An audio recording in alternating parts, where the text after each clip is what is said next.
আমন্ত্রণ দেশ জনপদ লাইভে আপনাদের সাথে আছি জ্যোতি সরওয়ার।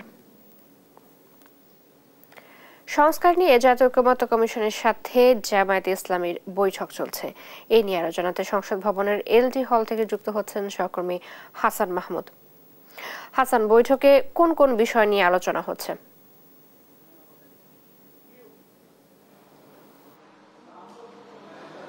চৈতি, আপনাকে ধন্যবাদ। যেমনটা বলছিলেন যে কিছুক্ষণ আগেই কিন্তু আমরা দেখেছিলাম যে জামায়াতে ইসলামের 9 সদস্যের একটি প্রতিনিধি দল এবং আমরা দেখেছি যে সেখানে জাতীয় ঐকমত্যের কমিশনের যে সহসভাপতি ডক্টর আলী রিয়াজ, তার নেতৃত্বে কিন্তু দুটি পক্ষই আসলে ইতিমধ্যে বৈঠকে বসেছে এবং সকাল 10:30টায় ঠিক বৈঠকটি শুরু হয় এবং সেখানে জামাত ইসলামী এবং জাতীয় ঐকমত্য কমিশনের প্রতিনিধিরা তারা ইতিমধ্যে কিন্তু তাদের যে একান্ত বৈঠক সেটি কিন্তু শুরু হয়েছে এবং কিছুক্ষণ আগে তারা দুই পক্ষ থেকে আসলে মিডিয়ার সামনে কথা বলেছিলেন এবং সেখানে তারা যেটি বলছিলেন যে জুলাই গণ অভ্যুত্থানে যে বাংলাদেশের আকাঙ্ক্ষা তৈরি হয়েছে সেই আকাঙ্ক্ষাকে কিভাবে বাস্তবায়ন করা যায় সেটিকেই কিন্তু সবচেয়ে বড় চ্যালেঞ্জ হিসেবে গ্রহণ করেছেন এবং সেখানে ডক্টর আলী রিয়াজ যেটি বলছিলেন, যিনি ঐকমত্য কমিশনের সহসভাপতি, যে আগামীতে বাংলাদেশের যে আকাঙ্ক্ষা তৈরি হয়েছে সাধারণ মানুষের, সেই সাধারণ মানুষের আকাঙ্ক্ষা বাস্তবায়ন করতে কিন্তু জাতীয় ঐকমত্য কমিশন গঠন করা হয়েছে এবং সেখানে প্রধান উপদেষ্টা ডক্টর মোহাম্মদ ইউনূস তিনি কিন্তু এর নেতৃত্ব দিচ্ছেন এবং যে 6টি সংস্কার কমিশন ইতিমধ্যে গঠন করা হয়েছে এবং তাদের যে প্রতিবেদন দাখিল করেছে সেই প্রতিবেদনের আলোকে কিন্তু 166টি প্রস্তাবনা এখানে দেওয়া হয়েছে এবং সেই প্রস্তাবনাগুলোর আলোকে সবগুলো রাজনৈতিক দলের সঙ্গে কিন্তু এই ঐকমত্য কমিশন কিন্তু বৈঠক করছে এবং এর আগে আমরা দেখেছি বিএনপি সহ অন্যান্য সবগুলো কথা বলেছে এবং তারই অংশ হিসেবে তারা আজকে জামাত ইসলামের সাথে কথা বলছেন এবং সেখানে যেসব প্রস্তাবের সাথে একমত, কোনোগুলোর সাথে দ্বিমত কিংবা কোনোগুলোর সাথে আংশিক একমত কিংবা আংশিক দ্বিমত, সেরকম কিছু 4টি বিষয়ে কিন্তু আসলে প্রস্তাবনা নেওয়া হবে এবং সেগুলো বিস্তারিত এই মুহূর্তে আলোচনা চলছে এবং এটি কিন্তু সন্ধ্যা পর্যন্ত এই আলোচনা চলবে, এতটুকু কিন্তু আমরা জানতে পেরেছি। এবং আজকে যেটি দেখেছিলাম যে জামাত ইসলামের পক্ষ থেকে ডক্টর সৈয়দ আবদুল্লাহ মোহাম্মদ তাহের, তার নেতৃত্বে কিন্তু এসেছে এবং সেখানে দলের সেক্রেটারি জেনারেল মিয়া গোলাম পরোয়ার সহ অন্যান্য নেতৃবৃন্দ কিন্তু এসেছেন এবং তারা যেটি বলছেন যে বাংলাদেশের যে নতুন আকাঙ্ক্ষা তৈরি হয়েছে সাধারণ মানুষের, সেই আকাঙ্ক্ষা বাস্তবায়ন করতেই কিন্তু জামাত ইসলামী কাজ করে যাবে এবং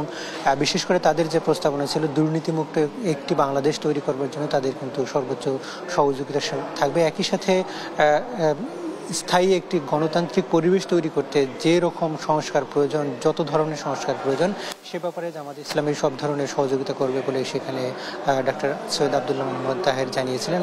এর আগে কিন্তু কথা বলেছিলেন সংস্কার কমিশনের যে সহসভাপতি ডক্টর আলী রিয়াজ, তিনি যেটি বলছিলেন যে সমস্ত রাজনৈতিক দল যেগুলো জুলাই গণ অভ্যুত্থানে অংশ নিয়েছে তারা সবাই কিন্তু এই সংস্কার কমিশনের বিভিন্ন প্রস্তাবগুলোকে বাস্তবায়ন ক্ষেত্রে সহযোগিতা করবে, সেটি কিন্তু তিনি বলছেন এবং জুলাই গণ অভ্যুত্থানে যে কয়েক হাজার শহীদ হয়েছে এবং যারা কয়েক হাজার অন্তত 20 থেকে 30 হাজার আহত যোদ্ধা, তাদের যে রক্তের ত্যাগের মূল্য সেটি কিন্তু সংস্কার কমিশন বাস্তবায়নের মধ্যে দিয়ে বাংলাদেশের মানুষকে একটি গণতান্ত্রিক আকাঙ্ক্ষা যে তৈরি হয়েছে সেটি পূরণ করার মধ্য দিয়ে কিন্তু সংস্কার কমিশন তাদের কাজ শেষ করবে এবং এরপরই কিন্তু তারা বলছিলেন যে দ্রুত এই সংস্কার কমিশনের যেসব প্রস্তাব রয়েছে সেগুলোকে তারা বাস্তবায়ন করার চেষ্টা করবে এবং সাধারণ মানুষ এর মধ্য দিয়েই কিন্তু একটি গণতান্ত্রিক পরিবেশে উত্তরণ সম্ভব হবে। এর মধ্য দিয়ে আসলে জুলাই গণ অভ্যুত্থানে যে আকাঙ্ক্ষা তৈরি হয়েছে সাধারণ মানুষের, সমস্ত রাজনৈতিক দলের, সেগুলো কিন্তু পূরণ হবে এবং আগামী কিছুদিনের মধ্যে কিন্তু নির্বাচনের দিকে বাংলাদেশ যাবে, সেটাই কিন্তু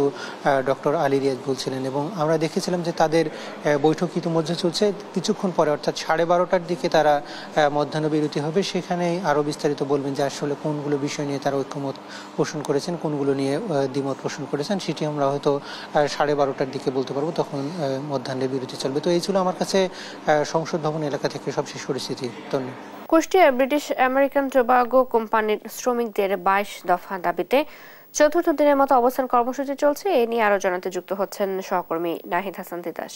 তিতাস, কি কি দাবি উত্থাপন করেছে শ্রমিকরা, সেখানকার বর্তমান পরিস্থিতি কি দেখছেন?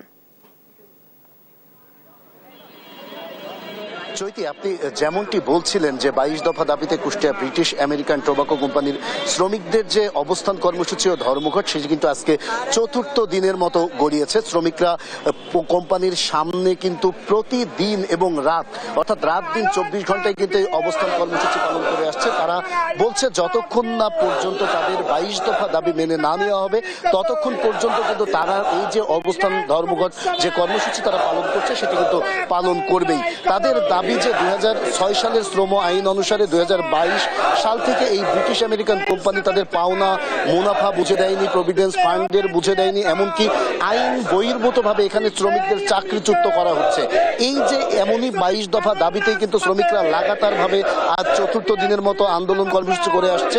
তারা বলছে যে তাদের যদি এই দাবি দেওয়া না মেনে নেওয়া হয় তবে কিন্তু তারা কোনোভাবেই তারা এই অবস্থান কর্মসূচি ছাড়বে না। আমরা জানি যে ব্রিটিশ আমেরিকান যে টোবাকো কোম্পানি রয়েছে এখানে 3টা গেট রয়েছে, 3টি গেটই কিন্তু বন্ধ করে দিয়েছে শ্রমিকরা। বন্ধ করে দিয়ে আজকে 4 দিন যাবত কিন্তু লাগাতারভাবে তারা আন্দোলন কর্মসূচি পালন করে আসছে। আমার সাথে একজন শ্রমিক আছে, আমি তার সাথে একটু কথা বলতে চাই যারা আন্দোলনে আছেন। আসলে কি দাবিতে আপনারা আন্দোলন করছেন এবং এই বুড়িমারি ঢাকা রুটে আন্তনগর বুড়িমারি এক্সপ্রেস ট্রেন সরাসরি চালুর দাবিতে ষষ্ঠ দিনের মতো রেলপথ অবরোধ করেছে স্থানীয়রা। এ নিয়ে আরো জানাতে লালমনিরহাট থেকে যুক্ত হচ্ছেন সহকর্মী জামাল বাদশা। বুড়িমারি এক্সপ্রেস ট্রেন চালুর দাবি নিয়ে রেলওয়ে কর্তৃপক্ষ কোনো কিছু বলেছে কিনা জানাবেন। চৈতি, লালমনিরহাটের বুড়িমারি থেকে বুড়িমারি এক্সপ্রেস দীর্ঘদিন আন্দোলনের পর চালু হলেও সেটি কিন্তু লালমনিরহাট থেকে ঢাকার উদ্দেশ্যে ছেড়ে যায়। এটি বুড়িমারি এক্সপ্রেস বুড়িমারি থেকে ছেড়ে যায় না, এবং এই বুড়িমারি থেকে যাতে ছেড়ে যায় সেজন্য কিন্তু এ পর্যন্ত কয়েক দফা আন্দোলন হয়েছে। এবং এর আগে রেলওয়ে কর্তৃপক্ষ 25 এপ্রিল, 14 এপ্রিল এবং 25 মার্চে এই বুড়িমারি থেকে বুড়িমারি এক্সপ্রেস চালুর আশ্বাস দিয়েছিল, কিন্তু সেই আশ্বাসে সীমাবদ্ধ রয়েছে। সম্প্রতি কিন্তু এই আন্দোলন আবারও বেগবান হয়েছে। গত 21 তারিখ থেকে এই আন্দোলন চালু হয়েছে এবং আজকে কিন্তু ষষ্ঠ দিনের মতো রেলপথ অবরোধ চলমান রয়েছে। এই অবরোধ থাকার কারণে লালমনিরহাট বুড়িমারি রেল রুটের 4 জোড়া যাত্রীবাহী ট্রেন কিন্তু চলাচল বন্ধ রয়েছে। এতে সাধারণ যাত্রীরা ভোগান্তিতে পড়েছেন। একটি বিষয় জানাতে চাই যে এই বুড়িমারি এক্সপ্রেসটি কিন্তু দীর্ঘ 14 বছর আন্দোলনের পরেই লালমনিরহাটবাসী পেয়েছে, অর্থাৎ বুড়িমারিবাসী পেয়েছে। এবং এই বুড়িমারি এক্সপ্রেস ট্রেনটি চালু হলেও গত বছরের 12 মার্চ কিন্তু এই ট্রেনটি চালু হলেও বুড়িমারি এক্সপ্রেস শুধুমাত্র নামেই সীমাবদ্ধ। এই বুড়িমারি এক্সপ্রেস ট্রেনটি বুড়িমারি থেকে না চলে লালমনিরহাট থেকে ঢাকার উদ্দেশ্যে ছেড়ে যাচ্ছে। আন্দোলনকারীদের সাথে আমার কথা হয়েছে, তারা যেটি বলছেন যে দীর্ঘদিন অপেক্ষার পরে যে বুড়িমারি এক্সপ্রেসটি চালু হলো সেটি শুধুমাত্রই নামমাত্রই কেন বুড়িমারি এক্সপ্রেসের মধ্যে সীমাবদ্ধ থাকছে, এবং এই বুড়িমারি এক্সপ্রেস ট্রেনটি যাতে বুড়িমারি থেকে চালু হয় সেই জন্য কিন্তু কয়েক দফা আন্দোলন আসলে এরই আগে শেষ হয়েছে। এবং আন্দোলনকারীরা যেটি হুমকি দিয়েছেন, যে হুঁশিয়ারি দিয়েছেন, আগামী সোমবারের পূর্বে যদি বুড়িমারি এক্সপ্রেস নিয়ে সুনির্দিষ্ট কোনো তথ্য রেলওয়ে কর্তৃপক্ষ না দেয় এবং বুড়িমারি এক্সপ্রেস চালুর ব্যাপারে যদি সিদ্ধান্ত না আসে সেক্ষেত্রে কিন্তু রেলপথের পাশাপাশি তারা সড়কপথ অবরোধ করবেন।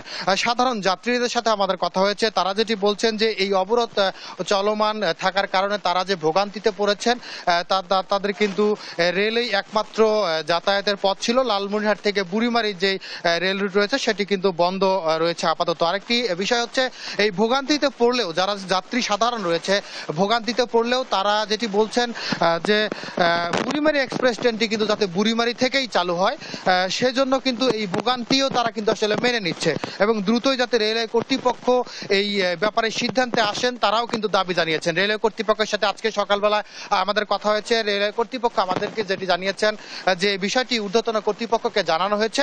ঊর্ধ্বতন কর্তৃপক্ষ দ্রুত সিদ্ধান্ত জানালে তারা কিন্তু যারা আন্দোলনরত অবস্থায় রয়েছে তাদেরকে জানাবে। আমরা সব মিলিয়ে যদি বলতে চাই যে বুড়িমারি এক্সপ্রেস ট্রেনটি কিন্তু শুধুমাত্র বুড়িমারি এক্সপ্রেস নামেই সীমাবদ্ধ রয়েছে।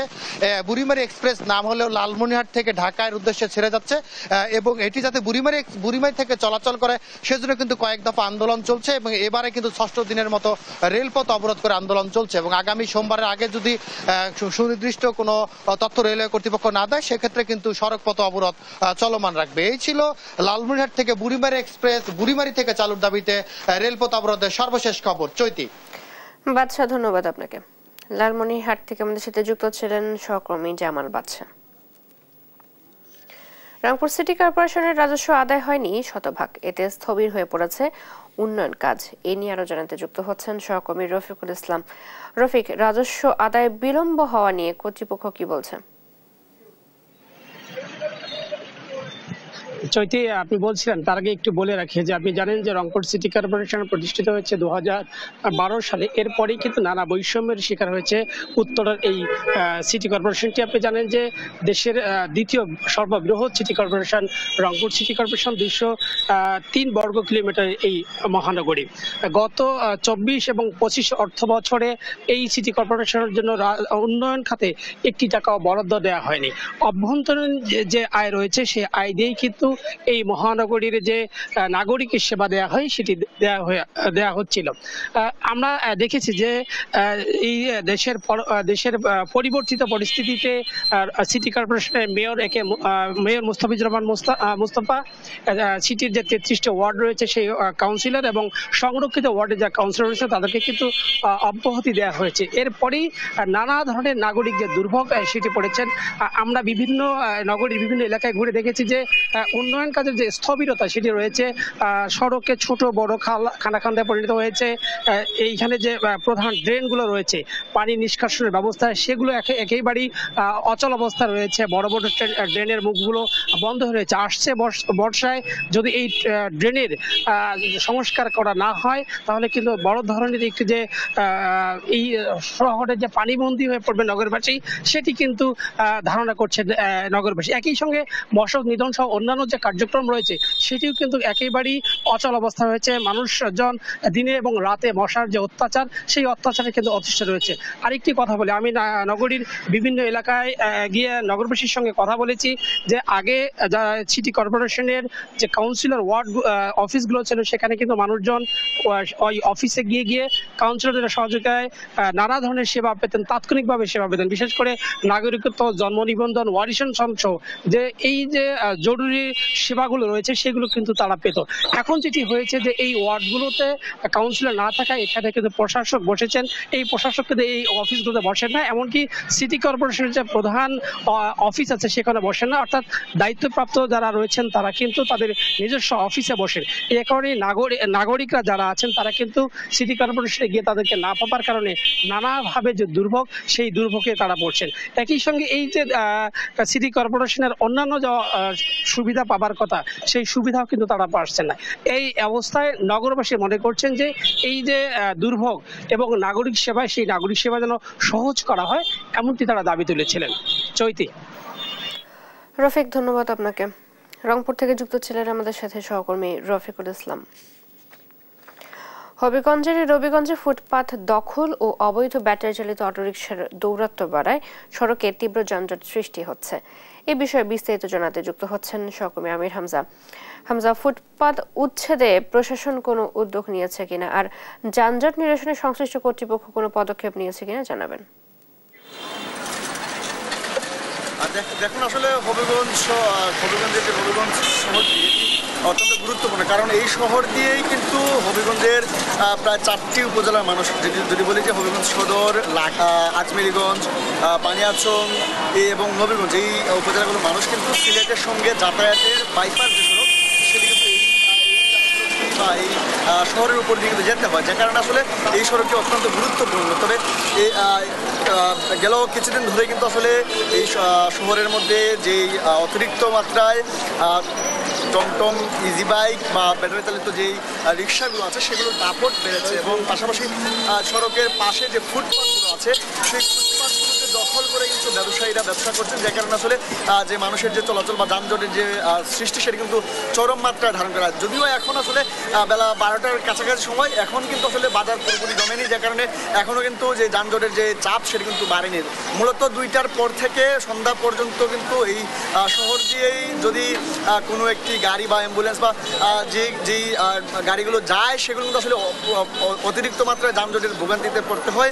সে সময় কিন্তু আসলে মানুষের মধ্যে একটি দুর্ভোগ সৃষ্টি হয় এবং এবং আমরা কথা বলেছিলাম এখানকার যারা ব্যবসায়ীরা আছেন তারা যেটি বলছেন যে এখান থেকে পৌর কর্তৃপক্ষ তাদের কাছ থেকে যারা ফুটপাতে এখন বর্তমানে ব্যবসা করছেন, বর্তমানে ফুটপাতে কিন্তু এই বাজারের কিন্তু কোনো ইজারা নেই, যেটি আসলে খাস কালেকশন করছে নবীগঞ্জ পৌর কর্তৃপক্ষ। তারা যেটি বলছেন যে ব্যবসায়ীরা যে পৌর কর্তৃপক্ষকে তারা প্রতিদিন 10 টাকা হারে চাঁদা দিয়ে তারা এখানে ব্যবসা করছেন এবং প্রশাসন যেটি আমাকে জানিয়েছেন আসলে তারা ইতিমধ্যেই কিন্তু একটি মিটিং করেছেন এই যানজটের যেই ভোগান্তি সেটি নিরসনের জন্য এবং আগামীতে বর্তমানে ইউনো এখন ছুটিতে থাকার কারণে যেই কার্যকরী পদক্ষেপ সেটি নেওয়া সম্ভব হচ্ছে না। আসবেন এবং আগামী আইন শৃঙ্খলা মিটিংয়ের মধ্যে এই যানজট নিরসনের জন্য যেটি আসলে ব্যবস্থা নেওয়া প্রয়োজন সেটি আসলে ঐক্যবদ্ধ প্রচেষ্টায় তারা এই যানজট নিরসন করবে। তো এই ছিল আমার কাছে নবীগঞ্জ থেকে যানজটের সর্বশেষ পরিস্থিতি। হামজা, ধন্যবাদ আপনাকে। হবিগঞ্জ থেকে আমাদের সাথে যুক্ত ছিলেন সহকর্মী আমির হামজা। আগামী জাতীয় নির্বাচনের সুনির্দিষ্ট দিন তারিখ ঘোষণার দাবিতে জিয়া মঞ্চের আয়োজনে বিএনপির নয়াপল্টন কার্যালয়ের সামনে মানববন্ধন করছেন নেতাকর্মীরা। সেখান থেকে যুক্ত হচ্ছেন সহকর্মী সাইফুল রিপন। সাইফুল, কি বলছেন বিএনপি নেতারা, জানাবেন।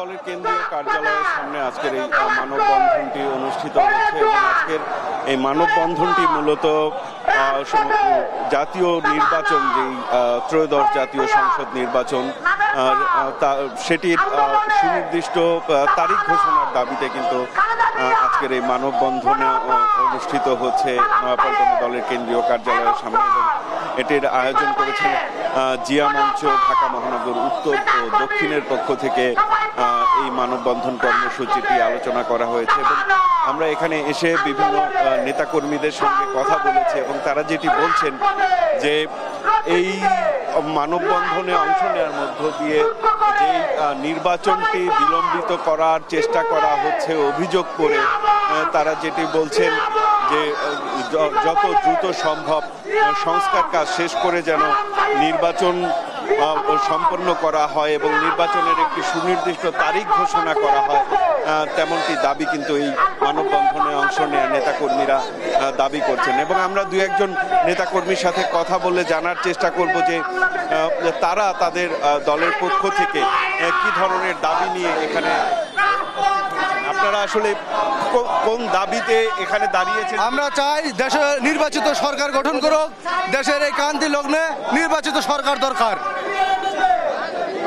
যেমনটি শুনছিলেন যে আজকের এই মানববন্ধনে অংশ নিয়ে যারা কথা বলছেন তারা যেটি বলছেন যে একটি নির্বাচনের যে সুনির্দিষ্ট তারিখ সেই দাবিটি কিন্তু তারা জানাচ্ছেন। আপনারা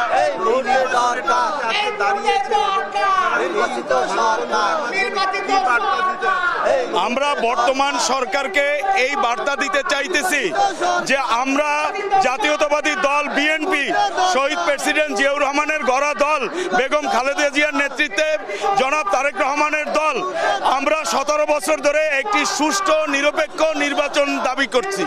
আমরা এখনো একটি সুষ্ঠু নির্বাচনের দাবিতে আমরা দেখতেছি বিগত দিনে এখন এই সরকারও একটা নির্বাচন নিয়ে পায়তারা করা ষড়যন্ত্রে আছে। আমরা সুস্পষ্ট একটি নির্বাচনের তারিখ এবং রোডম্যাপ চাই এবং একটি সুষ্ঠু নির্বাচন চাই, যেই নির্বাচন জনগণ ভোট দিতে পারবে, জনগণের ভোটে একটি সরকার নির্বাচিত হবে, দেশ পরিচালনা করবে। এর জন্যই আমরা এই মানববন্ধন। অসংখ্য ধন্যবাদ। এই আজকের এই মানববন্ধনে প্রধান অতিথি হিসেবে উপস্থিত থাকার কথা রয়েছে বিএনপির স্থায়ী কমিটির সদস্য গয়েশ্বর চন্দ্র রায় এবং কিছুক্ষণের মধ্যেই এই মানববন্ধনের মূল আনুষ্ঠানিকতা শুরু হবে। চৈতি, ময়মনসিংহে দেয়াল ধসে অরক্ষিত হয়ে পড়েছে শম্ভুগঞ্জ সরকারি মৎস্য বীজ উৎপাদনকারী খামারটি। বিস্তারিত জানাতে যুক্ত হচ্ছেন সহকর্মী ইলিয়াস আহমেদ। ইলিয়াস, দেয়াল মেরামতের কাজ শুরু হয়েছে কিনা, কি পরিস্থিতি এখন দেখছেন, জানাবেন। দেয়াল ধসে পড়ার 1.5 বছরেও মেরামত করা হয়নি। কামারের যে দেয়ালটি রয়েছে সেটি যার কারণে অরক্ষিত হয়ে পড়েছে। ময়মনসিংহের সম্মুগঞ্জ মৎস্য বীজ উৎপাদনকারী কামারটি সেটি কিন্তু অরক্ষিত হয়ে পড়েছে এবং ঝুঁকিতে রয়েছে এই 11টি পুকুরের প্রায় 4000 কেজি ব্রড মাছ ঝুঁকিতে রয়েছে। সেখানকার কর্তৃপক্ষ আমাদেরকে জানিয়েছেন, তারা বলছেন যে বাউন্ডারি দেয়ালটি রয়েছে সেই দেয়ালটির বেশ কয়েক জায়গায় কিন্তু ধসে পড়েছে, যার কারণে কিন্তু তারা কর্তৃপক্ষ বরাবর লিখিত আবেদন করেছেন এবং কর্তৃপক্ষ এখনো পর্যন্ত সুনির্দিষ্টভাবে দেয়ালটি সংস্কার এবং মেরামতে কিন্তু কোনো উদ্যোগ নেননি। এবং সেই আমরা কর্তৃপক্ষের সঙ্গেও কথা বলার চেষ্টা করেছিলাম, তারা বলছেন যে তাদের একটি প্রজেক্ট রয়েছে, সেই প্রজেক্টের আওতায় কিন্তু সেই দেয়ালটি সংস্কার করবে এবং পুকুরের যে সংস্কার কাজ রয়েছে সেটিও কিন্তু তারা করবেন বলে আমাদেরকে জানিয়েছেন। এখানকার ব্যবস্থাপক রয়েছেন শাহাদত ইসলাম রয়েছেন, আমরা যদি একটু শাহাদত ইসলামের সঙ্গে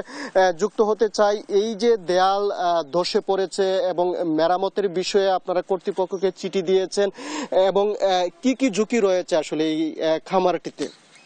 ধন্যবাদ আপনাকে। আমার এই সরকারি মৎস্য বীজ উৎপাদন খামারে আমাদের খামার প্রকল্প 2024-25 অর্থ বছরে আমাদের মৎস্য অধিদপ্তর কর্তৃক বাস্তবায়িত হয়েছে এবং জেনে খুশি হবেন 2024-25 অর্থ বছরই প্রথম বছরেই আমাদের যে গলদা ইউনিট আছে, গলদা ইউনিট আলটিমেটলি আমাদের ডিওপো স্যার, ডিডি স্যার নির্দেশনায় আমাদের পিডি মহোদয় বরাদ্দ দিয়েছেন এবং গলদা ইউনিট আমরা সুন্দরভাবে সুচারুভাবে সম্পন্ন করেছি সরকারের বিধি মোতাবেক। এবং দেখতে পাচ্ছেন যে আমার পশ্চিম পাশে যে ওয়ালটা আছে, ওয়ালটা আমি জয়েন করার আগ মুহূর্তে এটা পড়ে যায়, ধসে যায়। আর এখানে হচ্ছে যে প্রায় 100 ফুট পড়ে গেছে এবং প্রায় 200 ফুট হেলে গেছে। এটা আমরা আমাদের ঊর্ধ্বতন কর্তৃপক্ষকে চিঠি দিয়েছি এবং আমার দক্ষিণ পাশে দেখতে পাচ্ছেন যে প্রায় 100 ফুট পড়ে গেছে, ওটাকেও চিঠি দেওয়া আছে। এবং জেনে খুশি হবেন আপনারা যে আমাদের এই খামার প্রকল্প থেকে আমাদের সারা প্রায়োরিটি বেসিসে আমাদের সম্মুগঞ্জ খামারকে অন্তর্ভুক্ত করেছেন এবং আমাদের যে পুকুর যে সংস্কার বলি, যে পুকুরের যে আপনার রিটেনিং ওয়াল বলি, ওটাও মেরামত করা হবে এই প্রকল্প থেকে। আমাদের স্যাররা আমাদের তাই নির্দেশনা দিয়েছেন। খামার ব্যবস্থাপক বলছিলেন যে অচিরেই তাদের এই যে সংস্কার কাজ অর্থাৎ মেরামতের কাজ সেটি কিন্তু সম্পূর্ণ করার আশ্বস্ত করেছেন তাদের যে ঊর্ধ্বতন কর্তৃপক্ষ। অর্থাৎ আমরা এই বিষয়টি নিয়ে জেলা মৎস্য কর্মকর্তার সঙ্গেও কথা বলেছিলাম এবং জেলা মৎস্য কর্মকর্তাও জানিয়েছেন তাদের একটি প্রকল্পের আওতায় মৎস্য বীজ উৎপাদনকারী 60টি খামার রয়েছে, 60টির মধ্যে এই সম্মুগঞ্জের একটি সেটি সহ সেই 60টি খামারেই কিন্তু সংস্কার কাজ করা হবে সেই বিষয়টি বলছিলেন। অর্থাৎ সংস্কার কাজ না হওয়া পর্যন্ত এখানকার যে ব্যবস্থাপক রয়েছেন তাদের কিন্তু দুশ্চিন্তা কোনোভাবেই কাটছে না এবং তারা বলছেন যে সংস্কার কাজ শেষ হলেই তাদের যে ঝুঁকি সেই ঝুঁকি কিন্তু অনেকটাই কমে আসবে। এই ছিল আমার কাছে ময়মনসিংহ থেকে সর্বশেষ। ইলিয়াস, ধন্যবাদ আপনাকে। ময়মনসিংহ থেকে আমাদের সাথে যুক্ত ছিলেন সহকর্মী ইলিয়াস আহমেদ। এবং এই ছিল এখনকার দেশ জনপদ লাইভ। পরের বুলেটিন দেখার আমন্ত্রণ রইল। ধন্যবাদ সবাইকে।